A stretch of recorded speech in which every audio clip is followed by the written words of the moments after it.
Okay, dear student. Assalamu alaikum.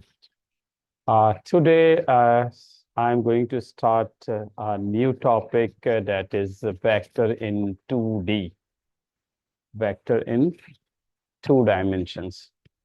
Very, very important topic for the O level 4024 and 0580.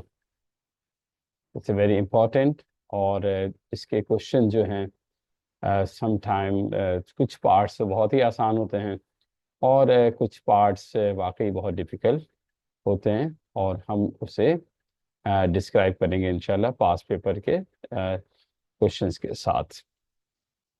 तो चाहिए चलें start करते हैं कि वेक्टर क्या होता है और इसके क्या ऑब्जेक्टिव्स हैं और इसके क्वेश्चंस हम किस तरह से जो है वो सॉल्व करेंगे। सबसे पहले वेक्टर इन 2D हमारे पास जो है वो एक अच्छा चैप्टर है और इसके जो क्वेश्चंस हैं वो ऑलमोस्ट 6 मार्क्स के या 4 मार्क्स के या समटाइम 8 मार्क्स के भी एग्जाम में आते हैं। तो ज़्यादातर जो है वो आपके पेपर 1 में अगर ये इंट्रोड्यूस कराते हैं तो इस 4 मार्क्स का होता है, पेपर 2 में होता है तो समटाइम ये 6 मार्क्स का भी हो जाता है। तो इसमें जो चीज़ें हम इन्वॉल्व करेंगे, जो चीज़ें हम इसमें सीखेंगे वो बेसिकली क्या है, देखें वेक्टर को रिप्रेजेंट किस तरह से करते हैं, रिप्रेजेंट वेक्टर्स, और इसका मैग्नीट्यूड कैसे फाइंड करेंगे और एडिशन और सब्ट्रैक्शंस कैसे करेंगे, और हम फिर इसमें देखेंगे कि पास पेपर किस तरह सॉल्व करते हैं। लेकिन उससे पहले कुछ और चीज़ें भी हम इसमें देखेंगे। वो है कि इसमें कोलिनियर वेक्टर्स क्या है, पोजीशन वेक्टर क्या है, ठीक है, और सेक्शनल फार्मूला जब हम रेशो यूज करते हैं तो उसमें हम जो है वो वेक्टर में हम उसे किस तरह से जो है वो यूज करते हैं। ठीक है, तो आइए स्टार्ट करते हैं। सबसे पहले हम देखते हैं कि वेक्टर की डेफिनेशंस और उस किस तरह की नोटेशंस हम यूज करते हैं। तो बेटा इसमें हम ज़्यादा टाइम नहीं लेंगे कि vectors are those quantities which has both size and size and direction कह लें या मैग्नीट्यूड एंड डायरेक्शंस कह लें। यानी वेक्टर एक ऐसी क्वांटिटी है जो कि जिसकी डायरेक्शन भी होता है और उसकी कोई ना कोई लेंथ होती है जिसे हम मैग्नीट्यूड कहते हैं। ठीक है, और वेक्टर को क्या कहते हैं हम, वेलोसिटी है। आपको पता है कि direction and speed, force, acceleration, weight, जो फिजिक्स में आप लोगों ने इसको देखा होगा, वेलोसिटी जो है वो हम ये कहते हैं 25 किलोमीटर नॉर्थ ईस्ट। तो डायरेक्शंस होती है उसकी, फोर्स है हमेशा उसकी कोई ना कोई जो है डायरेक्शंस होती है, एक्सेलरेशन उसकी भी कोई ना कोई डायरेक्शन होती है, वेट जो है नॉर्मली जो है उसकी डाउनवर्ड डायरेक्शंस होती है। तो ये सारे जो है वो आपके पास वेक्टर क्वांटिटीज हैं। और कुछ ऐसे हैं जो स्केलर क्वांटिटीज भी होते हैं जो कि हम यहाँ पे अभी उसको नहीं देखने जा रहे हैं, सिर्फ वेक्टर्स की बात करेंगे। और जो ओ लेवल के वेक्टर्स है वो बहुत ही सिंपल है। कुछ चीज़ें ऐसी होती हैं जो प्रॉब्लम करती हैं लेकिन ज़्यादातर जो है वो आसान है। वेक्टर को हम बेसिकली जो है वो एक लाइन सेगमेंट से रिप्रेजेंट करते हैं। एक लाइन सेगमेंट, एक लाइन ड्रॉ करें और उसमें एक एरो हेड लगा दें, चाहे वो arrow end of the line लगाएं, सेगमेंट के एंड पे लगाएं या उसे सेंटर में लगा दें। इसे हम कहते हैं वेक्टर। और इसको हम जो है वो कैपिटल लेटर से भी रिप्रेजेंट कर सकते हैं और इसे स्मॉल लेटर से भी रिप्रेजेंट कर सकते हैं। अगर हम कैपिटल लेटर से रिप्रेजेंट करते हैं तो नॉर्मली हम जो है किसी भी वेक्टर के, जैसे अगर मैं इसे ए बी ले रहा हूँ तो मैं लिखूंगा ए बी और उसके ऊपर एक एरो जो कि फॉरवर्ड डायरेक्शन में, हमेशा जो है फॉरवर्ड डायरेक्शन में इसके एरो के डायरेक्शन जो होगी फॉरवर्ड होगी। या ओ ए वेक्टर है तो ओ ए करके इसमें अगर कैपिटल लेटर में लिख रहे हैं, अगर कैपिटल लेटर में लिख रहे हैं तो हम ए बी और उसके ऊपर एक एरो पुट करेंगे ताकि हम उसको बता सकें कि ये वेक्टर है। लेकिन अगर हम स्मॉल लेटर में रिप्रेजेंट कर रहे हैं तो हम उस लेटर को जो है वो बोल्ड कर देंगे। अगर मैं सपोज करूँ कि यू ले रहा हूँ तो यू को मैं ज़रा बोल्ड कर दूंगा। तो ये आपके पास जो है स्मॉल लेटर्स में हम इसको रिप्रेजेंट करते हैं, तो बोल्ड लेटर में हम इसको रिप्रेजेंट करते हैं। और जब हम इसको मैग्नीट्यूड या साइज लिखते हैं तो इसको हम मॉड्यूलस साइन के अंदर रखते हैं, ताकि आपको पता है कि मैग्नीट्यूड या लेंथ जो है वो हमेशा पॉजिटिव वैल्यू होती है, इसलिए हम मॉड्यूलस के अंदर रखते हैं ताकि ये हमेशा पॉजिटिव वैल्यू रिटर्न करे, positive value. For positive value के लिए हम इसे मॉड्यूलस में रखते हैं। और अगर स्मॉल लेटर है तो स्मॉल लेटर्स को भी हम मॉड्यूलस में रखेंगे। और इसका जो है फिर फॉर्मूला आपको पता है कि मैग्नीट्यूड का फॉर्मूला जो है वो मैं बताऊंगा, that is equal to under root X square plus Y square. और एक्स स्क्वायर वाई स्क्वायर क्या चीज़ है वो अभी हम आगे देखते हैं। तो मैग्नीट्यूड का फॉर्मूला जो है under root X square plus Y square है। लेकिन मैग्नीट्यूड फाइंड करने से पहले जो है वो हमें कॉलम वेक्टर का मालूम होना ज़रूरी है। किसी भी वेक्टर्स के मैग्नीट्यूड निकालने के लिए we required a column vector. और कॉलम वेक्टर कैसे निकालते हैं? कॉलम वेक्टर का मतलब ये होता है कि आप जो है उसे मैट्रिक्स के फॉर्म में लिखें, कॉलम वेक्टर एक्स वाई, इस तरह से आप मैट्रिक्स के फॉर्म में लिखेंगे, this will be a column vector. X जो है वो हॉरिजॉन्टल डिस्प्लेसमेंट है, और वाई जो है आप इसे कह सकते हैं वर्टिकल डिस्प्लेसमेंट है। अगर मैं इस वेक्टर ए की बात करता हूं तो आप ये देखें कि इसकी जो इनिशियल पॉइंट है, जिसे हम कहते हैं स्टार्ट पॉइंट, स्टार्ट, और ये इसका आपके पास एंड पॉइंट है जिसे हम हेड कहते हैं। एंड पॉइंट या स्टार्ट पॉइंट जिसे हम समटाइम टेल भी कह रहे होते हैं। तो स्टार्ट और एंड से जब भी हम किसी वेक्टर को अगर कॉलम वेक्टर में लिखना चाहते हैं तो हमें पहले जो है वो इसकी एक्स डिस्प्लेसमेंट चेक करनी होगी कि यहाँ से यहाँ तक कितने यूनिट्स हैं, 1 2 3 4 5 6 7 8। तो ये बेसिकली आपका 8 यूनिट है। और फिर वर्टिकल जो आपके पास डिस्प्लेसमेंट है यानी वाई की वैल्यू होगी 1 2 3 4, यहाँ से यहाँ तक 1 2 3 4। तो इसकी वैल्यू जो हो गई 8 और 4, ये आपका कॉलम वेक्टर बन गया। अगर आप इसको देखें तो 8 4 will be the column vector, यानी 8 यूनिट आपका जो है वो हॉरिजॉन्टल मूवमेंट है, और 4 यूनिट जो है आपका वर्टिकल मूवमेंट है।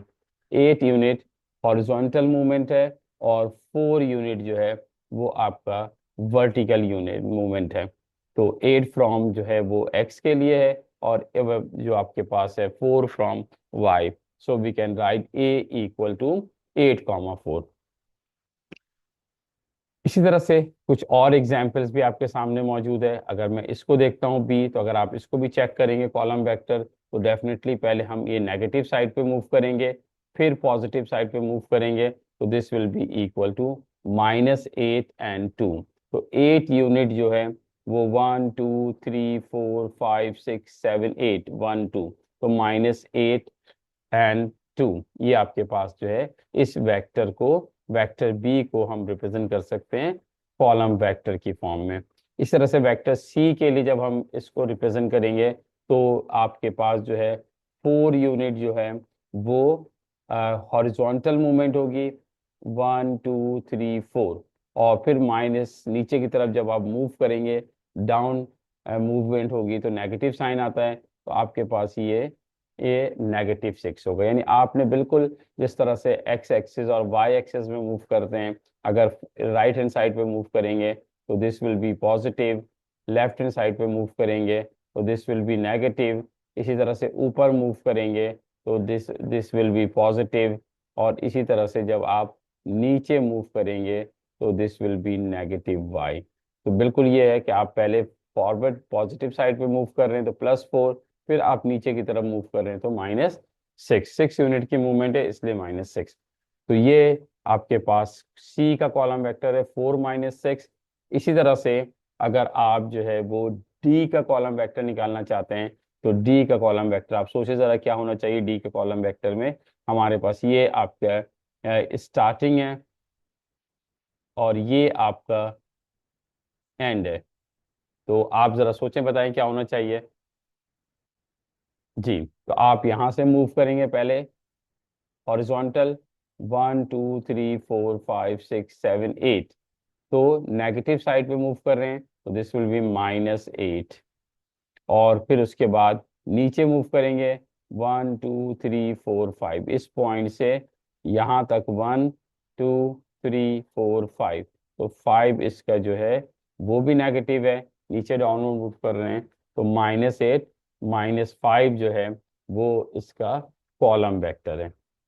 तो जब आपके पास कॉलम वेक्टर होगा या कॉलम वेक्टर आप निकालेंगे, कॉलम वेक्टर जब गिवन होगा जब ही आप इसकी मैग्नीट्यूड निकाल सकते हैं बाय यूजिंग दी फॉर्मूला।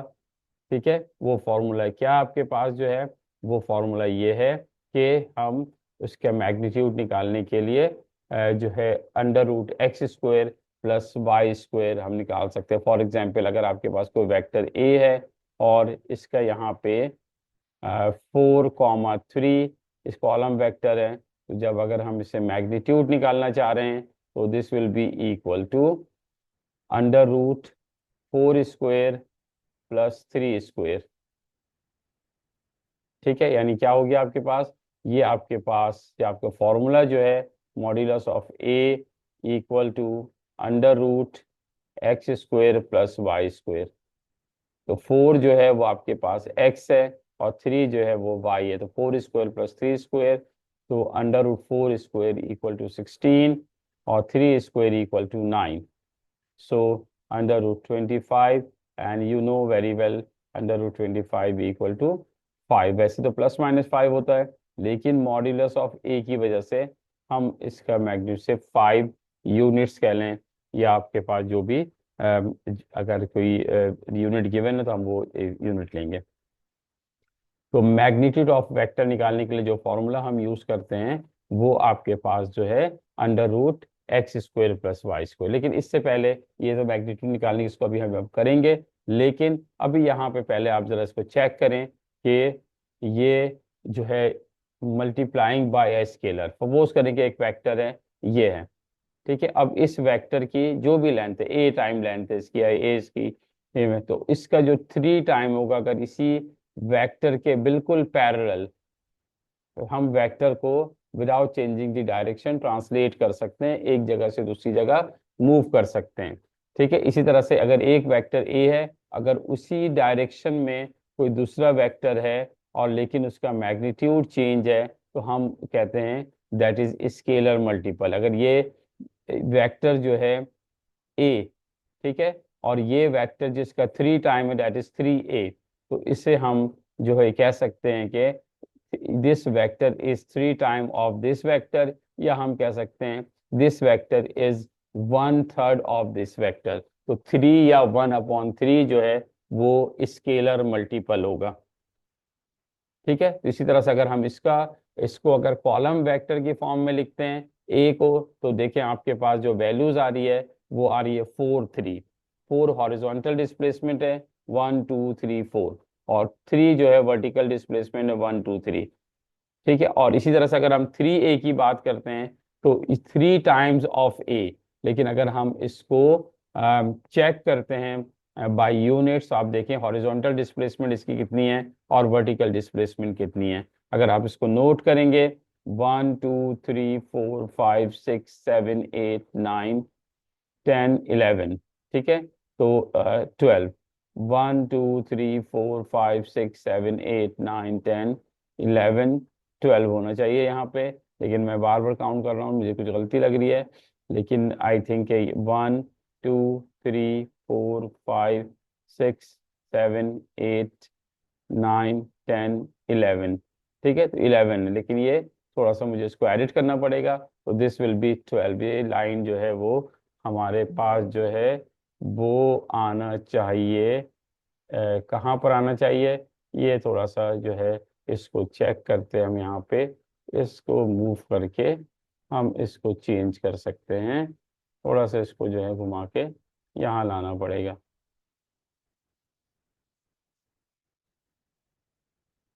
ठीक है, बहरहाल तो हम इसको एडिट कर लेंगे, और ये वर्टिकल यूनिट जो है आपके पास this will be equal to 9। तो आपके पास ये जो है 12 यूनिट होना चाहिए, और ये आपके पास जो है वो 9 यूनिट होना चाहिए, 3 3 9। तो अगर आप इसका 3 टाइम लेंगे तो 3 4 ज़ा 12, और ये आपके पास 3 3 ज़ा 9 यूनिट होना चाहिए इसका।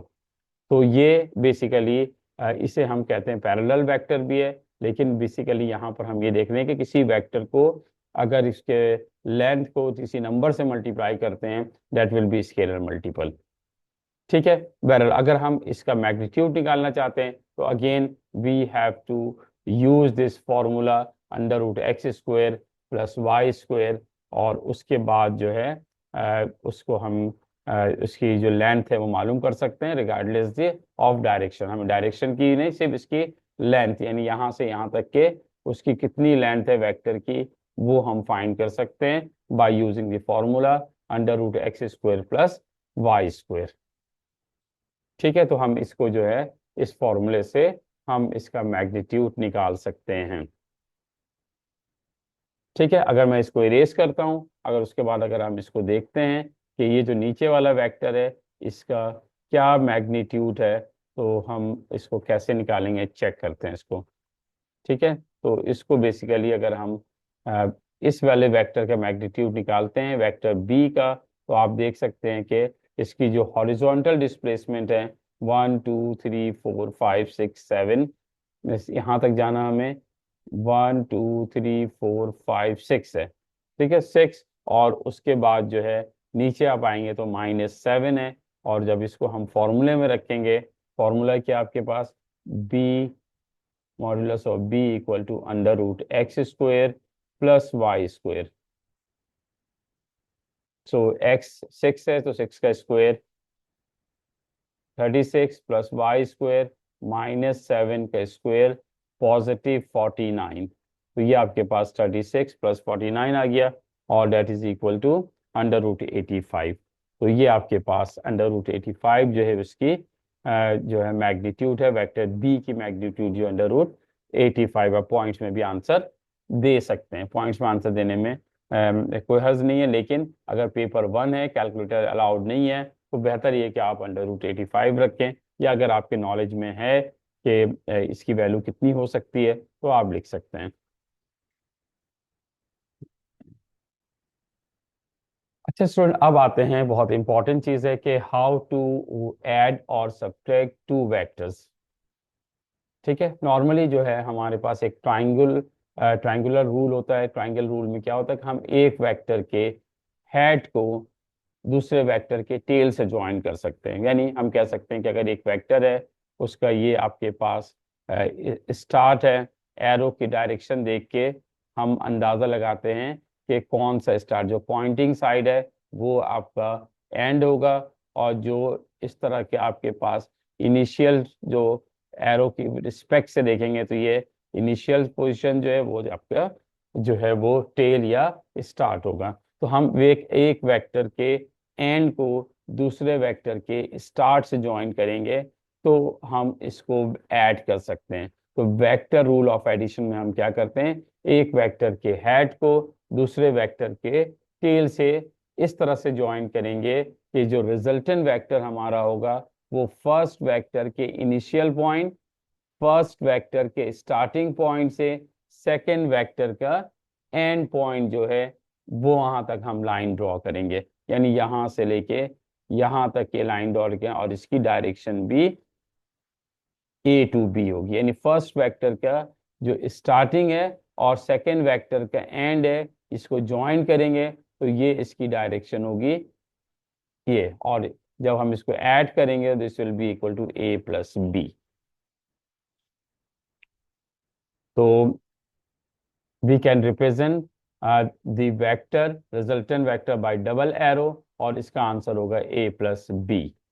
ठीक है, जिसको डिफरेंशिएट करने के लिए जो है आप सिंगल एरो जो है वो सिंपल वेक्टर के लिए, डबल एरो का मतलब है कि ये एक रिजल्टेंट वेक्टर है जिसे हम आर से भी रिप्रेजेंट कर सकते हैं, आर फॉर रिजल्टेंट वेक्टर। तो जब भी आप किसी दो वेक्टर्स को ऐड करेंगे तो आप जो है उसको हेड टू टेल रूल, या आप कह सकते हैं कि अगर एक वेक्टर के जो है एंड पॉइंट है उसे दूसरे वेक्टर के जो इनिशियल पॉइंट से ज्वाइन कर दे। लेकिन अगर कोई दो वेक्टर आपके पास जो है वो इनिशियल पॉइंट से ज्वाइंट है, टेल टू टेल ज्वाइंट है, तो ऐसी कंडीशन में जो है हम जो है वो अगर इस रेड लाइन का आंसर निकालना चाहते हैं जिसकी डायरेक्शन जो है वो इस साइड पे, तो हमारे पास एक सब्ट्रैक्शन मेथड भी है और हम चाहें तो इस वेक्टर से भी इसको सॉल्व कर सकते हैं। ठीक है, अगर हमारे पास जो है वो सिंपल दो वेक्टर अपने इनिशियल पॉइंट से ज्वाइन हुए हैं, इनिशियल पॉइंट से, तो हम एक फॉर्मूला अप्लाई करते हैं, that is an minus start. अगर हमारे पास एक वेक्टर है, ये दो वेक्टर अपने इनिशियल पॉइंट से ज्वाइन हुए हैं, और आपका रिजल्टेंट वेक्टर जो है वो ये है, सपोज करें ए बी, और मुझे ए बी की वैल्यू चाहिए, और ये आपके पास जो गिवन है ये u है, और ये आपके पास सपोज करें v है। तो हम ये फॉर्मूला अप्लाई कर सकते हैं, A B equal to end minus start. तो एंड वाली साइड पे आपके पास कौन से वेक्टर है, एंड ये आपके पास है, ये बी वी है, तो वी माइनस, और इनिशियल पॉइंट वाली साइड पे कौन सा वेक्टर है, दैट इज यू। तो A B equal to U minus we.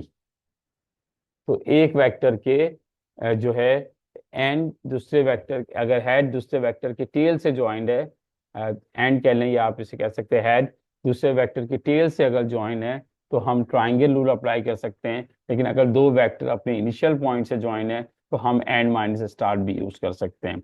लेकिन अगर आप चाह रहे कि एंड माइनस स्टार्ट यूज ना करें, हम ट्राइंगल रूल ही अप्लाई कर सकते हैं, तो ज्यादा बेहतर है कि आप ट्राइंगल रूल ही अप्लाई करें।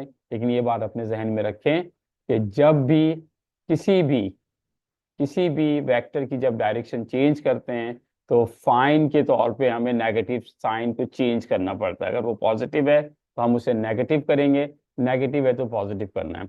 हमें क्या चाहिए, ए से बी जाना है। तो अगर मैं इसको दोबारा से ज्वाइन कर ड्रॉ कर लूं, ये आपके पास है यू, और ये आपके पास है वी, और मुझे चाहिए A B, A and B, ये हमारा रिजल्टेंट वेक्टर है। तो आप ए से स्टार्ट करें और इसकी डायरेक्शन चेंज कर दें, ए से हमें बी पे जाना है, तो we will take the path A to, अगर इसको मैं सी कर देता हूँ, पहले हम ए से सी पे जाएंगे, फिर सी से बी पे जाएंगे। तो ए से सी पे जाने के लिए we have to change the direction. तो यहाँ पे इसका यू से चेंज होके ये बन जाएगा माइनस यू। जब भी आप डायरेक्शन चेंज करोगे, आपने साइन चेंज कर देना, प्लस है तो माइनस, माइनस है तो प्लस करना है। तो अब जो इसका रिजल्ट आएगा वो आ जाएगा आपके पास ए से सी, तो माइनस यू यू, और यहाँ से सी से B, that is plus V. तो आप माइनस यू प्लस वी कह लें या वी माइनस यू कह रहे हैं, दोनों जो है वो सेम है। तो किसी भी वेक्टर को अगर आप इसकी डायरेक्शन चेंज करके सॉल्व करना चाह रहे हैं, तो आपने as a fine you have to reverse the sign, plus है तो माइनस करना है, माइनस है तो प्लस करना है, प्लस है तो माइनस करना है, माइनस है तो प्लस करना है। यानी अगर हम कह सकते हैं कि अगर किसी वेक्टर की डायरेक्शन इस तरह से है और ये आपके पास ए है, आपने इसकी डायरेक्शन चेंज कर दी, तो this will be minus A. कोई वेक्टर आपके पास इस तरह से है, that is equal to minus P, लेकिन आपने इसकी डायरेक्शन चेंज कर दी नीचे की तरफ, that will be plus P, plus P. जब भी डायरेक्शन चेंज करेंगे you have to change the sign. ठीक है, तो यहाँ पर भी आपके पास सिंपल यही हुआ है कि आपको चाहिए था ये, अगर मैं इसको ए और बी नेम दे दूं, मुझे रिजल्टेंट ए और बी चाहिए, तो आपके पास आप ए से स्टार्ट करेंगे, इसकी डायरेक्शन चेंज करेंगे, ये माइनस पी, और फिर ये आप यहाँ से यहाँ सिंपल मूव कर रहे हैं, इसकी डायरेक्शन ऑलरेडी यहाँ पे मेंशन हुआ हुआ है, तो इसको चेंज करने की जरूरत नहीं है। तो माइनस पी प्लस क्यू, और अरेंज कर से लिख सकते हैं पी माइनस क्यू भी कर सकते हैं, अगर आप जो है इसकी डायरेक्शन बी टू ए करेंगे। तो आपके पास ये माइनस पी प्लस क्यू है, और यहाँ पर जो है आपके पास इसे होना चाहिए, ये रॉन्ग है, क्यू माइनस पी भी आप कर सकते हैं, क्यू माइनस पी। ठीक है, तो आप अगर कॉलम वेक्टर के थ्रू से इसको सॉल्व करना चाहते हैं, तो आप कॉलम वेक्टर के थ्रू से भी सॉल्व कर सकते हैं। सेम आंसर आएगा, लेकिन हमारे पास टाइम की कमी की वजह से मैं थोड़ा सा इसको आगे स्किप कर रहा हूँ। वही आ जाएगा a+b, वही सेम एग्जाम्पल मैंने आपको दे दिया है। और उसके बाद जो है अगर कॉलम वेक्टर लेना चाहते हैं तो कॉलम वेक्टर में हम क्या करते हैं कि अगर a+b की बात है तो 3 को 5 से ऐड करेंगे, 5 को -3 से ऐड करेंगे, तो answer will be a+b equal to 3 + 5 8, 3 + 5 8, इन दोनों को ऐड करें और इन दोनों को ऐड करें, सो +2, तो 8 and 2, तो a+b इक्वल टू 8 and 2। तो याद रखें बच्चों कि जब भी किसी वेक्टर को ऐड करेंगे तो उसके जो हेड को टेल से ज्वाइन करेंगे, उसके एंड पॉइंट को उसके इनिशियल पॉइंट से ज्वाइन करेंगे, और जो रिजल्टेंट वेक्टर की जो डायरेक्शन होगी वो आपने नोट करना है। रिजल्टेंट वेक्टर की डायरेक्शन फर्स्ट वेक्टर का इनिशियल पॉइंट और सेकेंड वेक्टर का एंड पॉइंट, फर्स्ट वेक्टर का इनिशियल पॉइंट और सेकेंड वेक्टर के एंड पॉइंट पे ये आपकी डायरेक्शन होगी हमेशा। ठीक है, तो आप सब्ट्रैक्शन रूल भी अप्लाई कर सकते हैं एंड माइनस स्टार्ट के थ्रू से, और अगर आप एक जैसे सारे क्वेश्चंस करना चाहते हैं तो आप जो है ट्राइंगल रूल ऑफ एडिशंस को फॉलो करें, एक वेक्टर के हेड को दूसरे वेक्टर की टेल से ज्वाइन कर दें, दैट विल बी बेटर। ठीक है, अब आइए थोड़ा सा इसकी प्रैक्टिस कर लेते हैं। हमारे पास ये जो है वो कुछ ट्राइंगल्स मौजूद है, और जो डबल एरो आपको शो हो रहा है इसका हमें आंसर देना है। ठीक है, डबल वेक्टर, तो पार्ट ए को अगर हम इसको चेक करते हैं तो पार्ट ए के आपके पास ये इंपॉर्टेंट चीज, अगर ये आपकी बात समझ में आ जाती है तो आप जो है वो पूरे वेक्टर की चीजें बड़ी आसानी से कर सकते हैं, क्योंकि आपके 3 नंबर जो है वो कम से कम 3 मार्क्स इन्हीं एडिशंस के ही है, सिंपल एडिशंस का है, सब्ट्रैक्शंस के थ्रू से यही करते हैं। 1-2 नंबर आपके कोलिनियर वेक्टर का आ जाता है, 2 नंबर का, कभी आपके पास पैरेलल वेक्टर का आ जाता है, तो वो 1-2 नंबर के वो आते हैं, लेकिन 3 नंबर का तकरीबन यही वेक्टर एडिशंस होता है, जिसे हम अगर समझ लें अच्छी तरह से तो कोई प्रॉब्लम नहीं होगी। तो अब देखें, डबल एरो मुझे कह रहा है कि हमें ये डायरेक्शन चाहिए यहाँ से, कि इसकी डायरेक्शन जो है वो ये चाहिए यहाँ तक के ये। ठीक है, अब दो वेक्टर अपने इनिशियल पॉइंट से ज्वाइन है, एक P है एक Q है, तो आप रिजल्टेंट वेक्टर के स्टार्ट पे फोकस करें। ये स्टार्ट हो रहा है और इसका एंड यहाँ पे मौजूद है, रिजल्टेंट वेक्टर के स्टार्ट और एंड को फोकस करना है। मूव करें स्टार्ट से एंड की तरफ, पहले आप इधर जाएंगे, you have to change the direction, -Q, इसकी डायरेक्शन आपने चेंज कर दी, और फिर इसकी डायरेक्शन ठीक है, आपको यहीं पे पहुंचना है एंड पे, तो यहाँ से यहाँ तक पहुंचे तो +P, तो यानी जो रिजल्टेंट वेक्टर आपके पास आ गया that is -Q and +P। अगर बात समझ में नहीं आई है तो अब दोबारा यहाँ पे चेक करें कि अगर दो वेक्टर जो है वो अगेन मीटिंग या join with their initial point ये, और हमें ये डबल एरो जिसकी डायरेक्शन आपकी ये है, यानी ये आपका स्टार्ट है और ये आपका एंड है। अगर मैं इसको कहता हूं कि वेक्टर ए बी है, ये ए है ये बी है, तो इसकी डायरेक्शन जो होगी हमेशा A to B होगी डायरेक्शन। अगर कोई वेक्टर इस तरह से आपके पास है, P Q, PQ की बात हो रही है, तो इसका मतलब है P to Q, तो इसकी डायरेक्शन ऐसी होगी, तो हम लिख सकते हैं P to Q।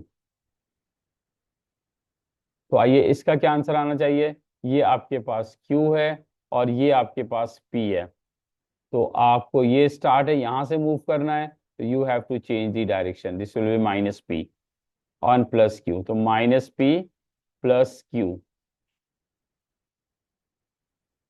इसी तरह से अगर आप थर्ड एग्जाम्पल को देखें तो ये आपके पास दो vector again join with their initial point, और आपका रिजल्टेंट वेक्टर जो है वो ये है, इसकी वैल्यू B है इसकी वैल्यू A है, तो अगेन आप इसके रिजल्टेंट वेक्टर के स्टार्टिंग पे फोकस करें, स्टार्ट पे फोकस करें। अब यहां से आपने इधर जाना है,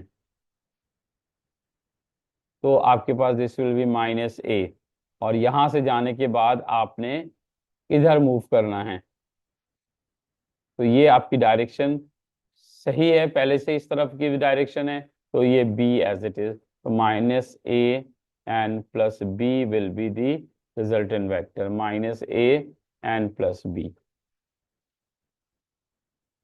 अब अगर आप इसको देखते हैं ए बी, तो आप जरा बताएं जल्दी से सोच कर क्या आंसर होना चाहिए, अपने माइंड में रखें कि क्या आंसर होना चाहिए इसका। तो आपने इसके इनिशियल पॉइंट को फोकस करना है, यहां से आपने इधर जाना है, यहाँ से आपको बी मिल जाएगा, फिर आपने इधर जाना है, यहाँ से आपको ए मिल जाएगा। तो यहाँ से यहाँ जाएंगे तो आपके पास बी है, ऑलरेडी डायरेक्शन उसी साइड की है, इसलिए इसका आंसर जो होगा बी प्लस ए, और you can say A plus B. तो वेक्टर जो ऐड करना बहुत ही आसान काम है, just you have to join head to tail, एक वेक्टर के हेड को या आप एंड को उस दूसरे वेक्टर के स्टार्ट यानी टेल से ज्वाइन कर दें।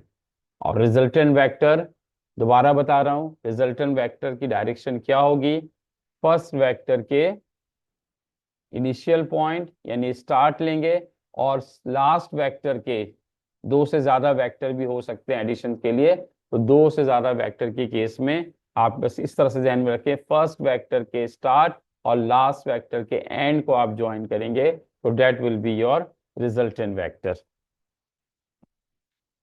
ओके बॉयज, अब आ जाएं पोजीशन वेक्टर। अगर किसी भी वेक्टर को आप किसी भी पॉइंट को, किसी भी कोऑर्डिनेट को अगर आप जो है वो ओरिजिन से रिलेट कर देते हैं, ओरिजिन से कनेक्ट कर देते हैं, जैसे आपके पास एक पॉइंट, मैं यहाँ से दोबारा बना रहा हूँ, ऑलरेडी डायग्राम बनी हुई है यहाँ पे, लेकिन सपोज करें ये एक पॉइंट है ए, ठीक है, और मैंने इस पॉइंट के कोऑर्डिनेट है x1 एंड y1। अगर मैं इसको यहाँ से ओरिजिन से, this is the origin, origin से इसको रिलेट कर दिए या इसको आपने कनेक्ट कर दिया ओ ए, तो O A will be a position vector, O A is a position vector. और पोजीशन वेक्टर को जब आप मैट्रिक्स के फॉर्म में न्यूमेरिकली लिखेंगे, तो ओ ए इक्वल टू, ए के कोऑर्डिनेट x1 y1 है, लेकिन ओ ए के कोऑर्डिनेट जो है वो x1 y1 आपको मैट्रिक्स के फॉर्म में, कॉलम मैट्रिक्स फॉर्म में लिखना होगा, ये आपके पास पोजीशन वेक्टर है। तो जब भी किसी कोऑर्डिनेट को हम ओरिजिन से रिलेट कर देते हैं, ओरिजिन से कनेक्ट कर देते हैं, तो that will be a position vector. और पोजीशन वेक्टर को हम इस फॉर्म में लिख सकते हैं। सपोज करें कि यहाँ पे एक कोऑर्डिनेट बी है, तो बी के जो आपके पास कोऑर्डिनेट है वो x2 कॉमा y2 अगर हम लेते हैं, और इसको भी ओरिजिन से ज्वाइन कर देते हैं, तो O B is a position vector. और इस ओ बी को अगर हम मैट्रिक्स के फॉर्म लिखेंगे, तो अब कॉलम वेक्टर की फॉर्म में x2 y2 ऐसे लिखेंगे, ठीक है। तो अब ये O A and O B are the position vector, लेकिन ए बी जो है वो पोजिशन वेक्टर नहीं है। और आपको ए बी की वैल्यू अगर चाहिए, ये आपके रिजल्टेंट वेक्टर ए बी है, तो इसके लिए आप सब्ट्रैक्शन रूल अप्लाई कर लें, बहुत ही आसान काम हो जाएगा। लेकिन अदरवाइज अगर आप सब्ट्रैक्शन रूल नहीं अप्लाई करना चाह रहे हैं, तो आप यहाँ पर भी ट्राइंगल रूल अप्लाई कर सकते हैं। सब्ट्रैक्शन रूल क्या होगा कि अगर आपके पास ए बी चाहिए, तो आप क्या करें, एंड माइनस स्टार्ट अप्लाई कर लें, इस वेक्टर के एंड यहाँ पर है, और एंड की तरफ कौन सा वेक्टर है, ओ बी, तो ओ बी माइनस स्टार्ट की तरफ कौन सा वेक्टर है, ओ ए, तो ओ ए आप इसे अप्लाई कर सकते हैं। इसका मतलब ये हुआ कि अगर हमारे पास, जस्ट फॉर प्रैक्टिस मैं आपको डिफरेंट ये बता रहा हूँ, कि अगर हमारे पास सपोज करें कि पी क्यू है कोई वेक्टर, और तो हम लिख सकते हैं O Q minus O P. अगर हमारे पास एक्स वाई कोई वेक्टर है, हम लिख सकते हैं O Y minus O X. तो यहाँ पर ओ बी माइनस ओ ए, और ओ बी जो है वो आपके पास है O B that is x2 y2 minus O A जो है वो x1 y1। तो अगर हम इस न्यूमेरिकली इसको देखते हैं तो ओ पी जो है, ओ पी वो आपके पास एक पोजीशन वेक्टर है क्योंकि ओरिजिन से रिलेट हुआ है। तो ओ पी को हम लिख सकते हैं 2 5 इस तरह से मैट्रिक्स के फॉर्म में। इसी तरह से ओ क्यू को हम लिख सकते हैं 6 3 मैट्रिक्स के फॉर्म में। लेकिन अगर हमें पी क्यू निकालना है, P2Q, तो पी क्यू का मतलब ये है कि O Q minus O P, और ओ क्यू की तरफ कौन सा वेक्टर है आपके पास, that is O Q Q और माइनस पी। तो अगर आप in term of P and Q देना चाहते हैं तो पी क्यू की वैल्यू आपके पास ही आएगी। लेकिन इन टर्म ऑफ मैट्रिक्स रखना चाहते हैं तो ओ क्यू की जगह 6 3 रख दें और माइनस कर दें 2 5। तो ये आंसर आ जाएगा 6 - 2 4 एंड 3 - 2 -2। तो ये आपके मैट्रिक्स के फॉर्म में आ गया। लेकिन अगर आपको ये वाली चीज चाहिए ट्राइंगल की फॉर्म है, आप कह रहे नहीं मुझे सब्ट्रैक्शन रूल अप्लाई नहीं करना है, मुझे सब्ट्रैक्शन रूल अप्लाई नहीं करना है, मुझे जो है मुझे जो है सब्ट्रैक्शन रूल अप्लाई नहीं करना है, मैं तो ट्राइंगल रूल ही अप्लाई करूंगा। सो ट्राइंगल रूल की कंडीशंस में आप क्या करेंगे, पी क्यू फाइंड करना है, आप इसकी डायरेक्शन चेंज कर दें माइनस पी, और ये यहाँ से आप यहाँ जाएंगे फिर यहाँ जाएंगे, तो that will be minus P plus Q. तो माइनस पी प्लस क्यू या Q minus P same thing है। तो बच्चों ये बात अपने जहन में रखें कि जब भी किसी भी कोऑर्डिनेट को एक्स वाई प्लेन पे अगर कोऑर्डिनेट मौजूद है, आपने उससे ओरिजिन से रिलेट किया, तो that will be a position vector. और पोजीशन वेक्टर को हम हमेशा जो है वो मैट्रिक्स के फॉर्म में न्यूमेरिकली रिप्रेजेंट करते हैं। इसे यानी कि कॉलम मैट्रिक्स के फॉर्म में, यानी एक कॉलम होगा सिर्फ और उसके 2 रोज होंगी। तो मैट्रिक्स के फॉर्म में हम लिख सकते हैं इसको। अगर एक्स वाई किसी पॉइंट ए का कोऑर्डिनेट है और उसे ओ ए पोजिशन वेक्टर बनाते हैं, तो एक्स वाई मैट्रिक्स के फॉर्म में हम उसे लिख सकते हैं। चलें अब इससे आगे बढ़ते हैं। पोजीशन वेक्टर के बाद I hope you got it now, collinear points बहुत इंपॉर्टेंट चीज है कि आपने अक्सर सवाल में देखा होगा कि A B C is a straight line.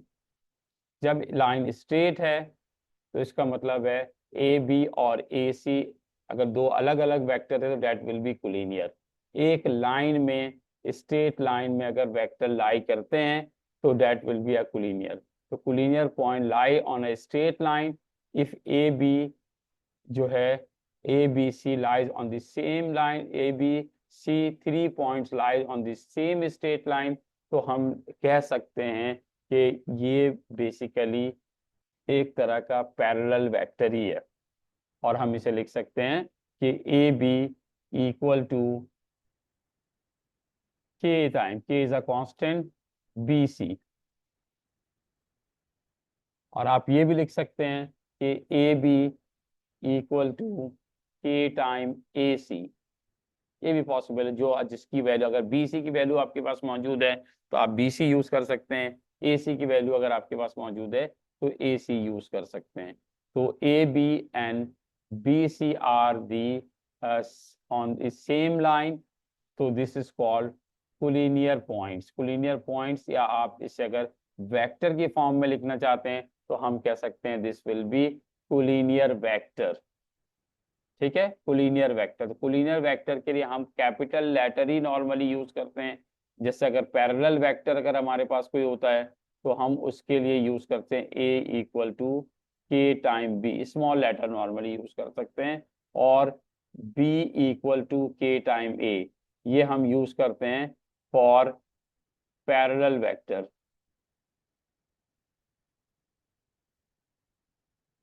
लेकिन ज्यादातर आपके को जो है पैरेलल वेक्टर की एक टाइप आपके पास कोलिनियर वेक्टर भी, ये भी पैरेलल होता है। इसके लिए भी हम ये यूज कर सकते हैं A B equal to K time B C. के इज अ स्केलर, और इसका मतलब है कि अगर ये इस तरह की कोई चीज मौजूद है तो it means A B parallel to B C. ये जो सिंबल है, दिस इज पैरेलल।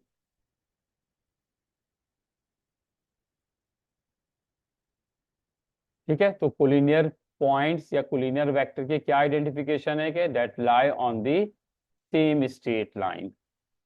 ठीक है, ए सेम स्ट्रेट लाइन। तो अब इसके रिलेटेड हम क्वेश्चंस भी करेंगे।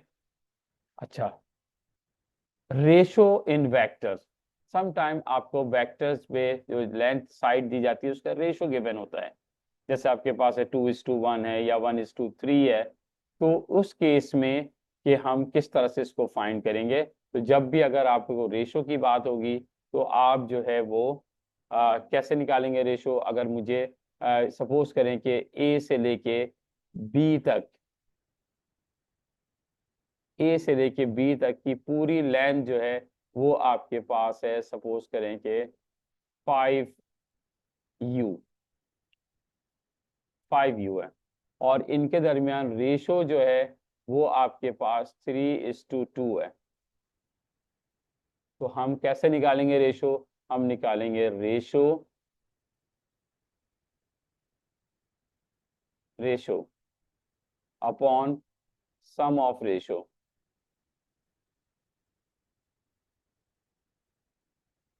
Multiply by total length.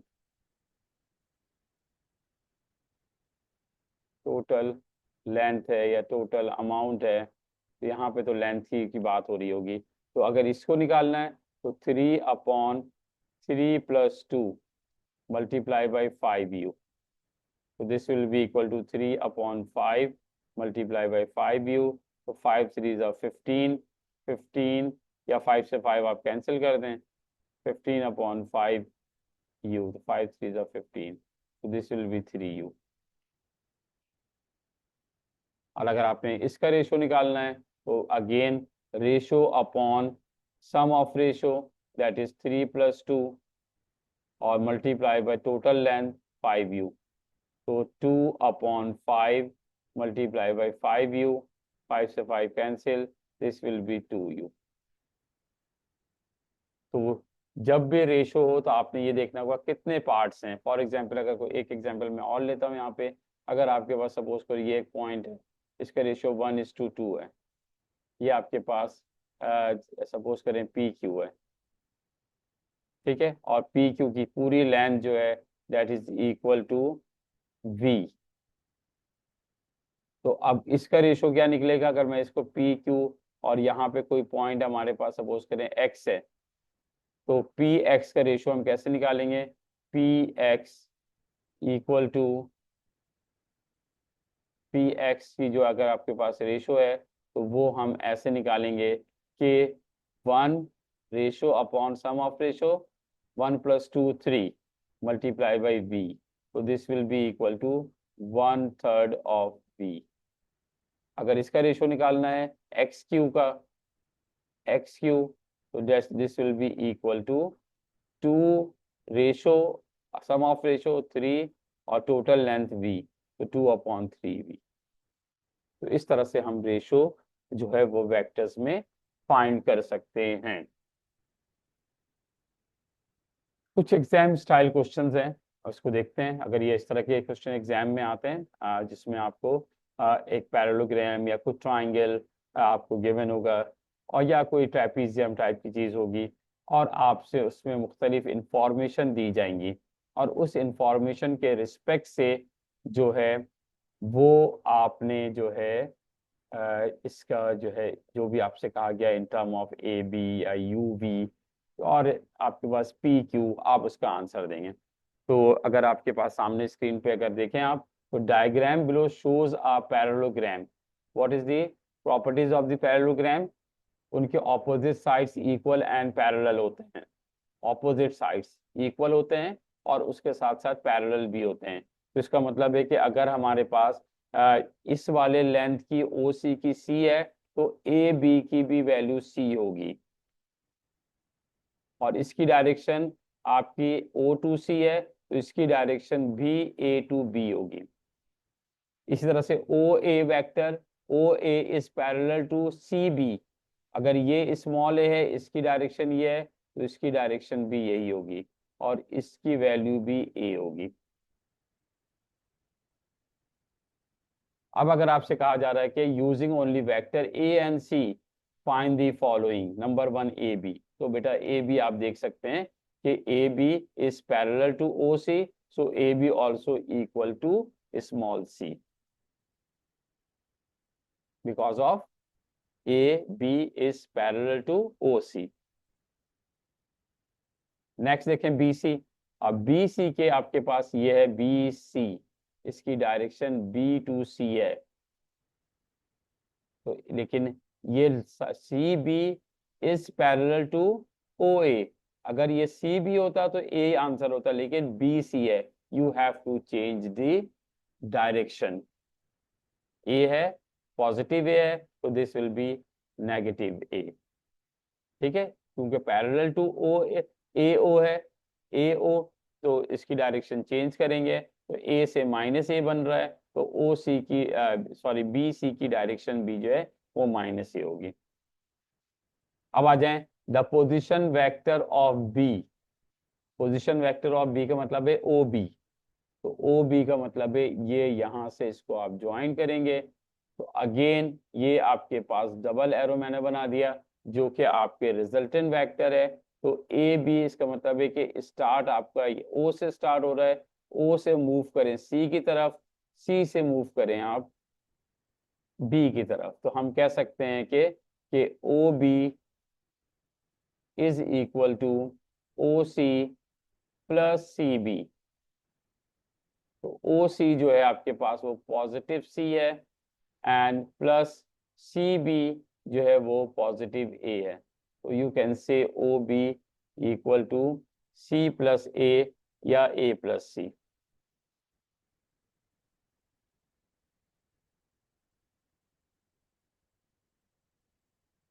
या आप दूसरा ऑप्शन हमारे पास है वो ये है कि आप यहां से मूव करें ओ से ए और फिर ए बी मूव करें, जो मैंने यहाँ पे यही लिखा O B equal to O A plus A B. आप नीचे से भी कर सकते हैं मूव, ऊपर से भी कर सकते हैं मूव, तो ये आपके पास answer will be same, that is C plus A और ए प्लस सी। अब आ जाएं ए सी फाइंड करते हैं। ए सी का मतलब क्या है कि आप जो है उसकी जो है वो जी ए सी आपके पास ये वाली डायरेक्शन ए सी, अगेन दो पाथ है आपके पास, ए से बी पे जाएं फिर बी से सी पर आ जाएं, या आप ए से ओ पर आ जाएं और फिर ओ से सी पर मूव करें, तो ए सी equal to O A O plus ओ सी। ए ओ की डायरेक्शन चेंज करनी पड़ेगी क्योंकि इसकी डायरेक्शन ओ ए है, तो दिस विल बी माइनस ए, तो यहाँ पर जब इसकी डायरेक्शन हम चेंज करेंगे तो ये माइनस ए बन जाएगा, तो माइनस ए और प्लस सी, सी की डायरेक्शन चेंज करने की जरूरत नहीं है, तो this will be minus C. अच्छा, उसके बाद given that M is the mid point of A B, M is the mid point of A B, mid point का मतलब क्या, सेंटर पॉइंट, तो एम ए बी का मिड पॉइंट आप यहाँ पे ले सकते हैं, this is the M mid point. तो अगर हम मिड पॉइंट का मतलब है कि दो इक्वल पोर्शन डिवाइड हो गया, तो इसका मतलब है जो ए बी की वैल्यू है हम उसको जो है वो डिवाइड बाई 2 करेंगे तो we will get A M और एम बी।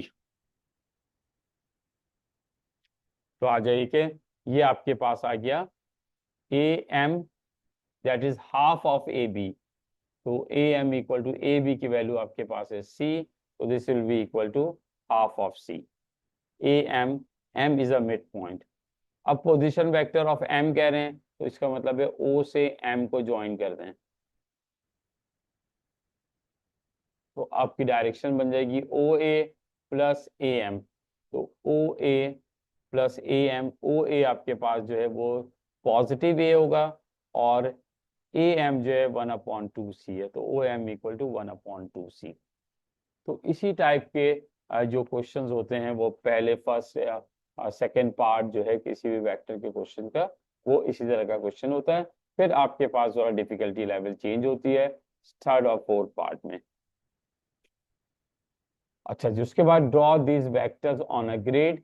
अगर आपको कहा जा रहा है कि इस वेक्टर को आप ड्रॉ करें ग्रिड से ए बी, तो उसका मतलब है ए से आपने 5 यूनिट मूव करना है, और फिर 2 यूनिट आप ऊपर मूव करेंगे। ये 5 आपके पास हॉरिजॉन्टल है और 2 वर्टिकल है, इसको आप ज्वाइन कर दोगे तो this will be A B. तो ये आपके पास ए बी आ गया, ये this is the A B, 5 unit horizontal and 2 unit vertical. इस तरह सी डी अगर आपको यहाँ तो हॉरिजॉन्टली 1 यूनिट, सी से आप 1 यूनिट मूव करें हॉरिजॉन्टल पॉजिटिव साइड पे, और उसके बाद -3 नीचे की तरफ मूव कर जाएं, तो ये आपके पास सी डी। ई एफ -3, ई से आप लेफ्ट हैंड साइड पे मूव करें 3 यूनिट, और 4 यूनिट अपवर्ड मूव करें, तो E F will be the vector by using column vector. इस तरह से जी एच, जी -2, पहले आप 2 हॉरिजॉन्टली नेगेटिव साइड पे मूव करें -2, और फिर नीचे डाउनवर्ड मूव करें -3, तो this will B ji H -3।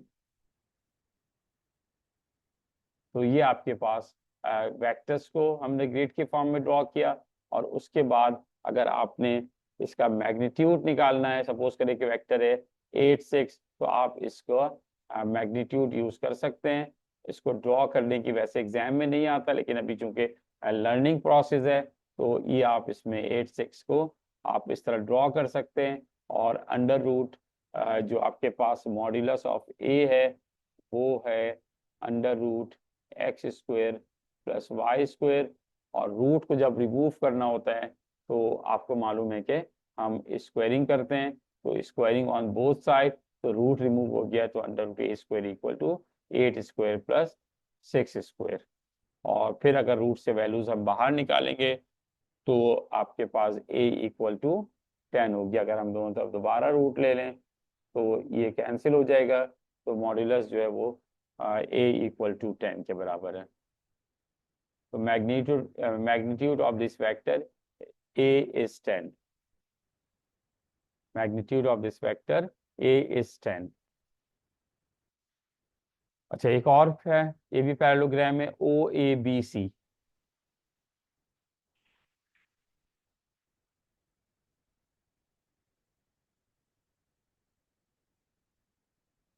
Ji sir, रात का टाइम हो रहा है तो उसकी नींद भी आ रही है, लेकिन इसको कंप्लीट करते हैं। तो M is the mid point of A B, तो O A equal to A and O C equal to C. ठीक है, O A and O C, direction भी मेंशन हुआ है, और इसके साथ कह रहे हैं कि M is the mid point है, mid point of A B. अब कह रहे हैं कि आपसे find in term of A and C, क्या फाइंड करना है, सी बी फाइंड करना है। तो again C B is parallel to O A, तो इसकी वैल्यू भी इसकी डायरेक्शन के साथ ए इसकी वैल्यू होगी, C B equal to A. इसी तरह से बी ए फाइंड करना है, तो B A B to A, O to C C है, B to A to B A B C होगा, लेकिन चूंकि डायरेक्शन चेंज है, बी टू ए कह रहे हैं, तो बी टू ए का मतलब है -c। ओ बी, ओ से बी को ज्वाइन करेंगे, तो यू कैन से सी प्लस ए या ए प्लस सी कह लें आप, जो आपके दिल चाहे। चाहे आप यहाँ से इसको ज्वाइन करना, ये ए बी निकालना है, आप यहाँ से यहाँ मूव करें फिर यहाँ मूव करें, या आप यहाँ से इधर जाएं फिर यहाँ जाएं, तो this will be equal to O A plus A B. O A plus A B, तो ओ ए की वैल्यू स्मॉल ए है और ए बी की वैल्यू सी है।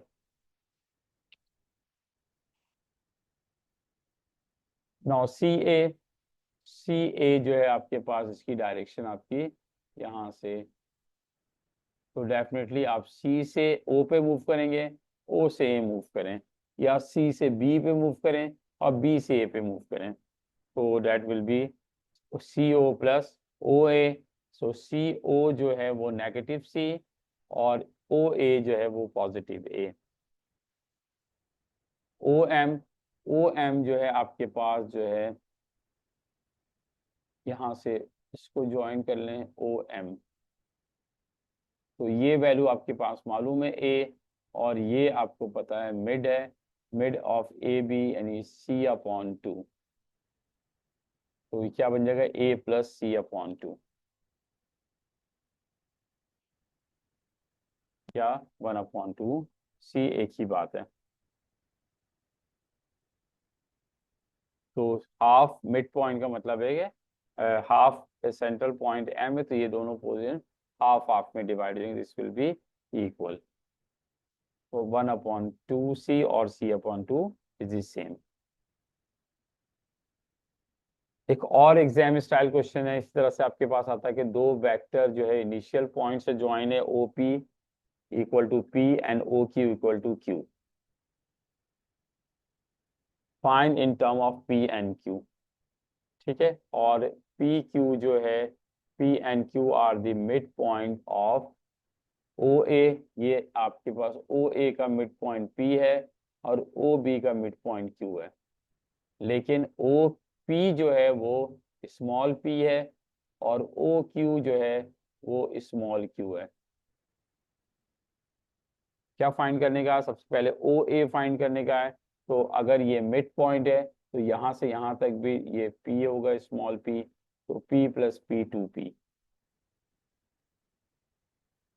बी ए फाइंड करने कह रहे हैं, बी ए, ये आपके पास बी ए है, इसकी डायरेक्शन ये है, लेकिन इसको फाइंड करने के लिए हमारे पास इसकी लाइन भी होना चाहिए, ये क्यू है, क्योंकि Q is a mid point, so this will be also equal to Q, तो कंप्लीट लेंथ यहाँ से यहाँ तक के 2Q है, और यहाँ से यहाँ तक जो है वो आपके पास 2P है। ठीक है, तो अब हमें बी से ए जाना, ये मैंने इसको डबल एरो बल्कि 3 एरो लगा दिया, दिस इज द रिजल्टेंट, ये निकालना बी टू ए, तो बी टू ए के लिए आपके पास -2Q, you have to change the direction, यहाँ से ऊपर जा रहे हैं, इसकी डायरेक्शन ओ टू बी है, हम बी टू ओ जा रहे हैं, हम इसकी डायरेक्शन चेंज करेंगे, तो ये -2Q, और इसकी डायरेक्शन ठीक है, दैट विल बी +2P, तो ये बन जाएगा आपके पास B A equal to +2P -2Q, या -2Q +2P, ये 2P। C point A Q चाहिए, ए से क्यू को ज्वाइन कर दें,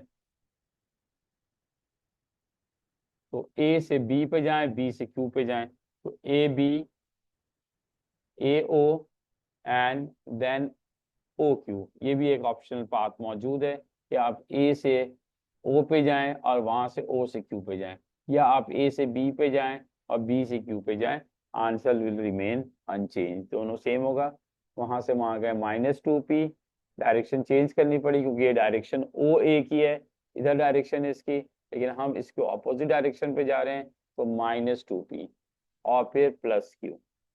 अगर हम यहाँ से जाते हैं ए बी से ओ क्यू, तो ये से बी तक के ए बी, ए बी की वैल्यू हम जो है वो ऑलरेडी निकाल चुके हैं, दैट इज क्या निकला था, ए बी की वैल्यू जो आपके पास है वो ये निकला था -2Q +2P।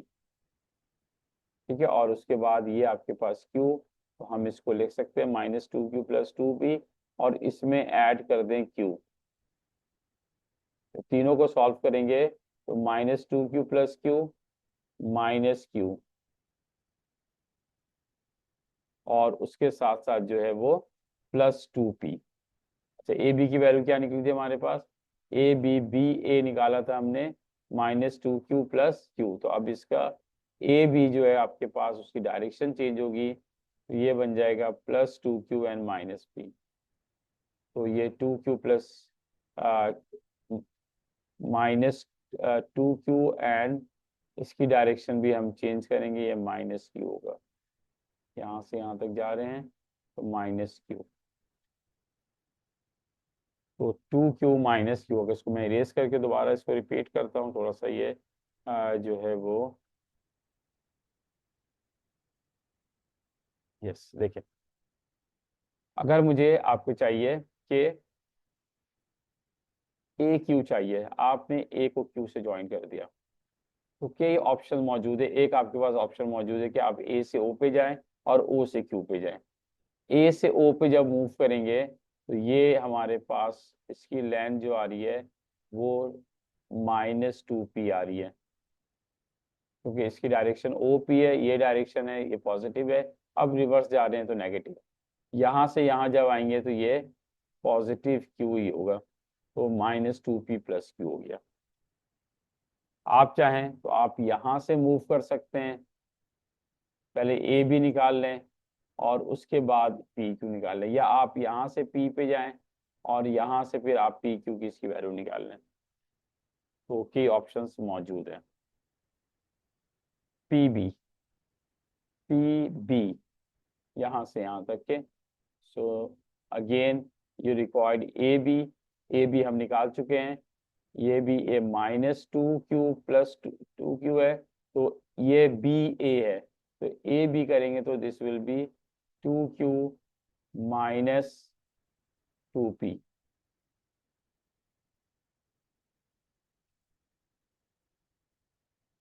ठीक है, आपके पास जो है वो ओ ए जो है आपके पास ओ ए, ये 2p है। मिस्टेक, टाइपिंग मिस्टेक है, इसको चेक करना पड़ेगा। तो ये आपके पास है 2q-2p। तो अब अगर आपको ये वैल्यू चाहिए, ये रिजल्टेंट वेक्टर मैंने डबल एरो बना दिया पी बी, तो आपको क्या करना पड़ेगा, ए से लेके पी तक के जाना पड़ेगा और उसके बाद पी से बी पे जाना पड़ेगा। और सेकेंड ऑप्शन ये है कि आप जो है पी से लेके ओ तक का फासला तय करें, ऊपर जाएं ऐसे, और यहाँ से आप यहाँ आ जाएं। तो ये स्मॉल पी और यहाँ से यहाँ तक का डिस्टेंस जो है दैट इज +2q।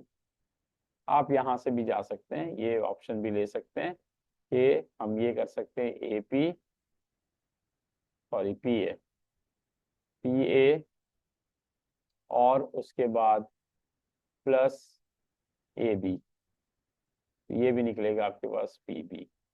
तो पी ए की वैल्यू जो है -p और ए बी की वैल्यू जो है 2q-2p।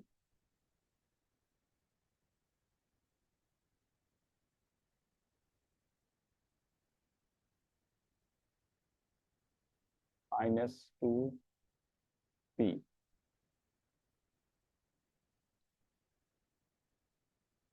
तो अब इसको अगर हम सॉल्व करते हैं तो यहाँ पर जो है वो -p+2q आ रहा है, ये सेम आंसर आना चाहिए यहाँ पर, लेकिन ये ज़रा सा लगता है कहीं पे मैंने मिस्टेक कर दी है। इसको चेक कर लेते हैं कि हम कह रहे हैं यहाँ से हमें चाहिए क्या, पी भी चाहिए ये।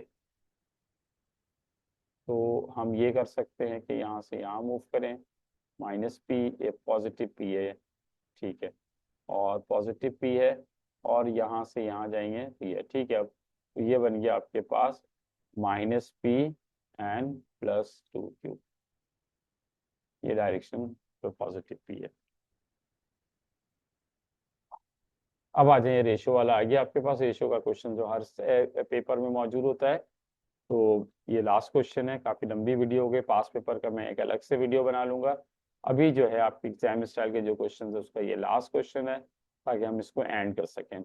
AP is to PB, AP ratio PB is equal to 2:1। तो सम ऑफ रेशो जो है AP आपके पास रेशो 2 है और ये 1 है, और ओ ए दिस इज स्मॉल ए, और ये ओ बी स्मॉल बी।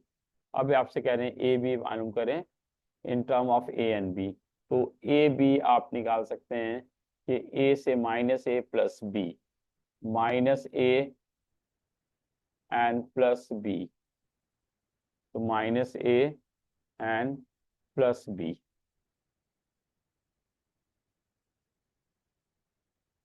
इसी तरह से ए पी अगर फाइंड करना आपने, तो ए पी इज